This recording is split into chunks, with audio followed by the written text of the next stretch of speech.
Hi there! Today I would like to ask you for some help in choosing my October to be read. I have put aside a lot of books for the month of October because they fit the darker October vibe and Halloween, which is coming up. And once again, I have so many options that I don't really know which ones to pick. So I have 3 rough categories in this video. And it would help me if you would leave a comment on any book that you might have read out of the ones that I'm going to show you, and tell me if you liked it or if you didn't like it, if you would recommend me to read it or not. So let's start with the first category, which is murder. I have Bright Young Women by Jessica Knoll. All I know about this one is that I think it is about women who survived an actual murderer, so it's not as much fiction, but reality, unfortunately. Next is Notes on an Execution by Dania Kukavka. And this one is also about someone who survived, but I can't remember if this is fiction or non-fiction. Next we have The Cheerleaders by Kara Thomas, which is about all the cheerleaders dying, and we have to figure out what it is about. I have The Housemaid by Frida McFadden. I only read one other book by Frida McFadden, which was The Teacher, and I did not like that one at all. So this would be a second chance, and if this is any good, because I think it is the most popular one that she has ever written, it might redeem her, but otherwise this would be my forever last Frida McFadden book. Following The Housemaid, I have The Maid by Nita Prose, which is also, I guess, about a maid, but in a hotel, I think, and about murder. Then I have In My Dreams I Hold a Knife by Ashley Winstead, which is about a reunion, a high school reunion, I believe, and it has also something to do with a murder.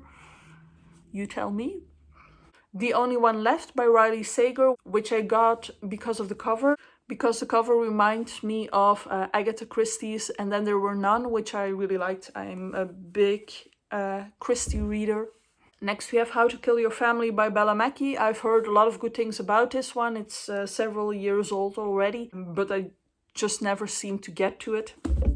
And after How to Kill Your Family, we go to Everyone in My Family Has Killed Someone by Benjamin Stevenson, which is more recent, I think. And I think this one is supposed to be a bit more funny, so please let me know if it is funny. We have How to Solve Your Own Murder by Kristen Perrin, which I know nothing about. We have quite a team going on here. Then I have The Thursday Murder Club by Richard Osman, which I am actually quite interested in. I do believe that it has a small town murder vibe, which reminds me of Miss Marple, and as I said before, Agatha Christie is the queen, so I think this one might actually really be something for me. Then The 7.5 Deaths of Evelyn Hardcastle by Stuart Turton. I love the cover.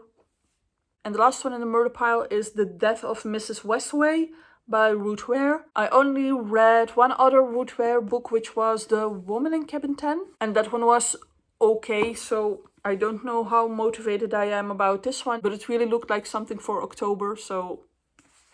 Moving on to our next theme, which is possibly haunted locations. I got A Midnight Club by Christopher Pike, which is about some young people in a hospital, I think, and they tell each other stories, and then when they die, they have to try and give a sign or something like that. I read the back, but I forgot already.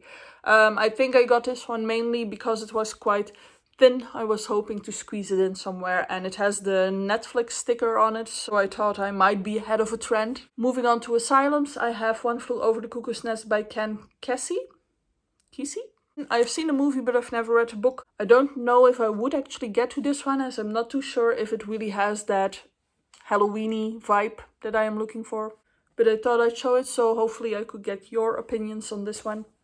Not about an asylum, but about a boys' institution, I think, is The Reformatory by Tananarive Due, which has this magnificent cover. I mean, look at that.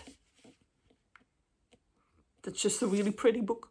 Then we have Haunted Houses. I have Keep It in the Family by John Mars. This year I read The One by John Mars, and I liked that one. Well, I liked the thought process behind it. So if this is thought out as much, I think it might actually be a really good thriller. And then I have The Haunting of Hill House by Shirley Jackson, which is a classic, I think. And then we have one book for Haunted Woods, I'd say, but it's quite a brick of a book. It is Imaginary Friend by Stephen Chbosky. I did read Perks of Being a Wallflower, which I absolutely loved, but I am wondering what people think about this one before I start reading this massive book. And then we move on to the last category, which is probably the most Halloween related, as it is about monsters and magical creatures. The first one is Hex by Jenny Fagan, which is about witch trials. Then we have Little Eve by Catriona Ward, which gave me very witchy vibes. I have Monstrillo by Gerardo Samano Cordova, which is about a woman who loses a child and then she takes a piece of lung from her or from her child, I don't remember, and then that piece of lung turns into a childlike creature. I got When Among Crows by Veronica Roth, who we all know from the Divergent series, but she's trying something else here, and because it has crows in the title, it automatically went into the October pile. Then there's The Invocations by Crystal Sutherland, which is about 3 girls and 3 women, I think, and it has magical aspects. That's all I remember, but the cover really got my attention. And then you can't say October without Neil Gaiman's, so I have Coraline and Neverwhere, both of which I haven't read. Of course, I have seen the movie. And after all that, the last thing I have to show you is the All Souls trilogy by Deborah Harkness. Now, I've been hearing about these series for years, so I got them. They are still mint in the box, as you can see. Those are all my October options, and realistically, I can only read about 5. So once again, please help me out, and I hope to see you soon. Bye!